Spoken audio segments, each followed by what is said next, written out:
Imagine, just for a moment, watching World War II unfold through a real video recording, as if history itself had been captured live, with all its tension, drama, and turning points that changed the fate of the world. Well, that's exactly the kind of journey you're about to embark on today. But before we dive into the most devastating conflict in human history, we need to rewind a little, to the years leading up to World War I. Back then, Europe looked calm on the surface, but underneath, it was a powder keg waiting to blow.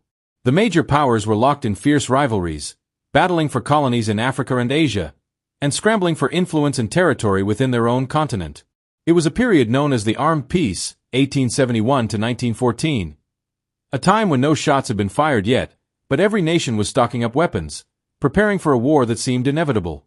This arms race kept raising the stakes, stretching international tensions like a taut wire. And then, it happened. A single spark, a political assassination, was enough to ignite the whole continent. Here we see workers inside a bomb factory in England, not soldiers on the front lines, but ordinary people, whose daily routine had been transformed by the war into a dangerous, high-stakes mission. These men and women weren't just assembling metal, they were building the very heart of the war effort. With every spark, every hammer blow, they knew they were crafting weapons that could change the outcome of battles far beyond their factory walls. The air was thick with tension, determination, and the echo of a world turned upside down. This was not just a job, it was a fight for survival, played out in overalls instead of uniforms. The spark that ignited the First World War was not a grand political speech or a military invasion, it was a gunshot. More than one, in fact. On June 28, 1914, Archduke Franz Ferdinand, the heir to the Austro-Hungarian Empire, and his wife, Sophie, were assassinated during a visit to Sarajevo. This was no random act of violence, it was a political statement, a bold and bloody message meant to challenge Austria-Hungary's control over the region. The man who pulled the trigger was Gavrilo Princip, a young Bosnian Serb student connected to a nationalist movement that dreamed of independence. His bullets didn't just kill a royal couple, they shattered the fragile balance of power in Europe. Exactly 1 month later, on July 28, Austria-Hungary declared war on Serbia. That declaration was the first domino to fall, unleashing a chain reaction that would engulf the world in war. After Austria-Hungary's declaration of war, Russia quickly stepped in to defend Serbia, their Slavic brothers in the Balkans. What began as a regional conflict now started to spiral. On August 3, 1914, Germany, standing firmly by its Austrian allies, declared war on France. And with that, the German army surged westward, marching toward the French border with unrelenting force. Because of a complex web of alliances, what could have remained a localized dispute quickly ignited the entire continent. Europe split in two. On one side stood the Central Powers, Germany, Austria-Hungary, and initially, Italy. On the other, the Allied powers, the United Kingdom, France, and Russia. But alliances are not carved in stone.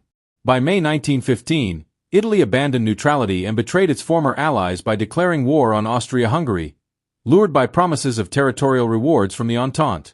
Though it began as a European war, the conflict soon pulled in countries far beyond the continent. The United States and Japan joined the fray. Even the colonies, lands under European control, were drawn into the battlefield, forced to fight wars that were not their own. In October 1917, Brazil, following the same path as the U.S., declared war on Germany. The reason? German submarines had sunk Brazilian merchant ships months earlier. Though Brazil's involvement was modest, its presence marked another ripple in a war that had already become truly global. The first phase of the war was defined by what became known as the Battle of the Frontiers.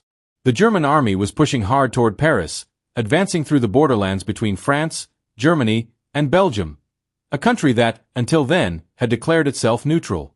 But neutrality doesn't always shield from war. The Germans stormed through Belgian resistance, breaking their way into French territory.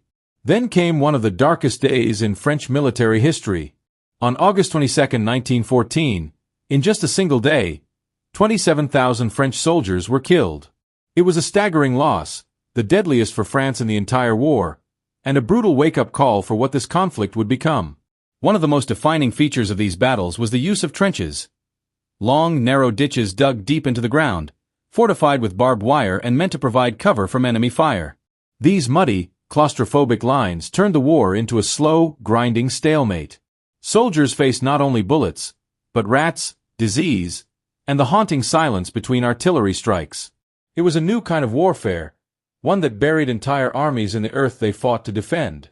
It was on French soil that the most brutal and defining battles of the war took place. Two, in particular, would etch their names into the darkest chapters of human history: Verdun and the Somme. The Battle of Verdun raged from February to December of 1916. For nearly a year, French forces poured everything they had into defending the northeastern front from relentless German assaults. Every inch of land was soaked in blood and desperation. The battle ended with more than 700,000 casualties, a staggering toll of human life for a gain of little ground. Then came the Somme. It began in July of the same year and dragged on for 5 grueling months. This time, French and British troops launched an offensive against the heavily fortified German lines along the Somme River. The aim was to break through, but the price was catastrophic. The assault failed to achieve its objectives, and the cost was unimaginable. 1.2 million men killed or wounded on both sides. These battles didn't just define military strategy, they revealed the terrifying scale of modern warfare. They weren't just fights over territory, they were wars of attrition, grinding machines that chewed through lives in exchange for muddy fields and broken hopes. 2 battles near the Marne River, just east of Paris, would change the course of the war. The first, in September 1914, was a daring counteroffensive by French and British forces that stopped the German advance in its tracks. German troops had already stormed through parts of Belgium, invaded France, and were a mere 40 kilometers from the gates of Paris. In a moment of desperate genius, the French general in command called upon an unlikely cavalry. He requisitioned every taxi in Paris to rush some 4,000 soldiers to the front. It was a bold move that helped push the Germans back and saved the French capital from falling. 2 years later, the tide of war surged again on the banks of the Marne. This time, it was July 1918, and the United States had joined the fight, standing shoulder to shoulder with France and Britain. The Second Battle of the Marne became the turning point. With fresh American troops bolstering the Allied ranks, they managed to halt yet another powerful German offensive. The fighting was fierce, and the price was high. Hundreds of thousands of casualties on both sides, but the outcome was clear. The German army was beginning to retreat. It was the first real sign that the end of the war was drawing near. The entry of the United States into the war would prove to be a turning point, a decisive force that would shift the balance of power. In April 1917, the U.S. declared war on Germany. The reason? Repeated attacks on American merchant ships by German submarines in the North Atlantic and the Mediterranean. A direct threat to U.S. trade, economy, and national pride. The ocean had become a graveyard for American goods and sailors, and patience had run out. When U.S. troops joined the battlefield, they brought not only fresh manpower, but new energy, resources, and confidence. Fighting alongside the nations of the Entente, the Americans helped push back the German offensives with greater force and momentum. Their arrival wasn't just military support, it was a signal to the world that the tide was turning. The war that had long been fought in trenches and stalemates now had a new rhythm, one that would carry the Allies toward eventual victory. The arms race that preceded the First World War led to an explosive leap in military technology. By the time the conflict erupted, the major powers had built vast war machines, and they unleashed weapons of destruction the world had never seen before. Bayonets, once the soldiers' trusted tool, quickly gave way to machine guns that could mow down lines of men in seconds. Massive battleships ruled the seas, while stealthy submarines prowled beneath the waves, launching surprise attacks.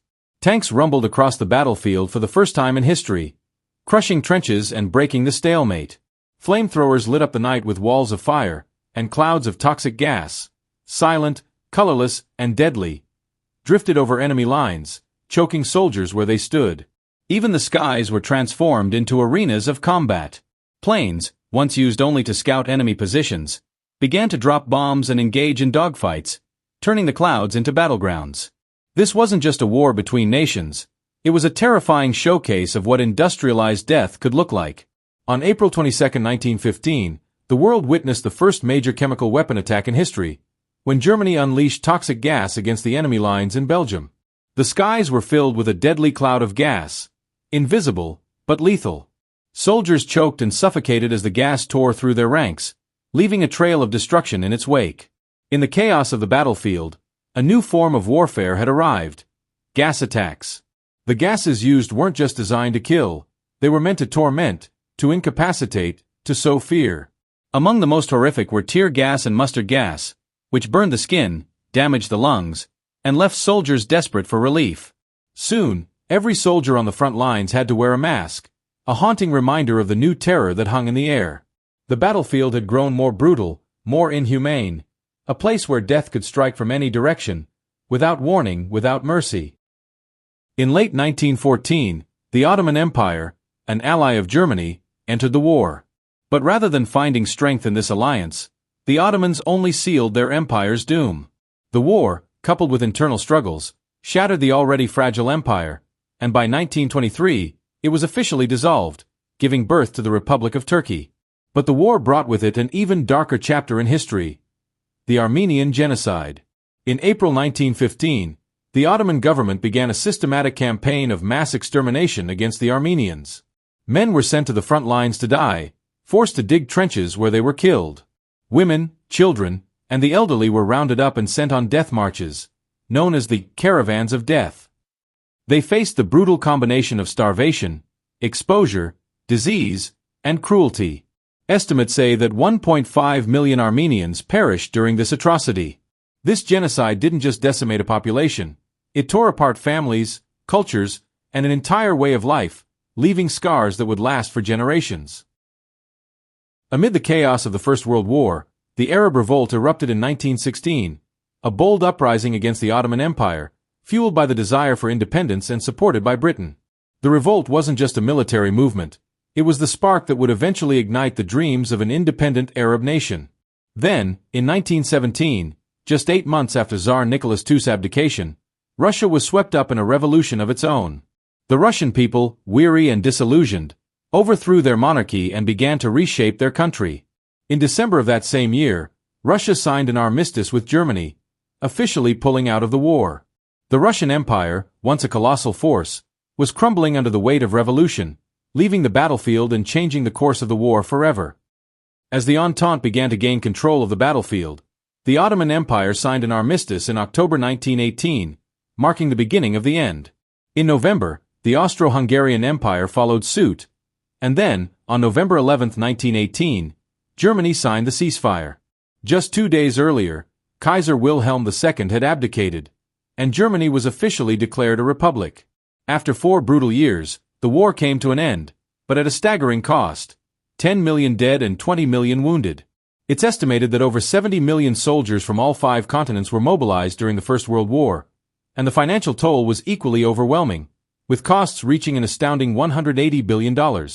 The war also left behind 6 million prisoners and 10 million refugees, a human tragedy that stretched far beyond the battlefield. In June 1919, the Treaty of Versailles was signed, marking the official end of the war and imposing harsh peace terms on Germany. The country lost all of its colonies, was stripped of its military power, and had parts of its territory occupied. To add insult to injury, Germany was forced to pay heavy reparations for the costs of the war, a bitter pill that would continue to poison international relations for years to come.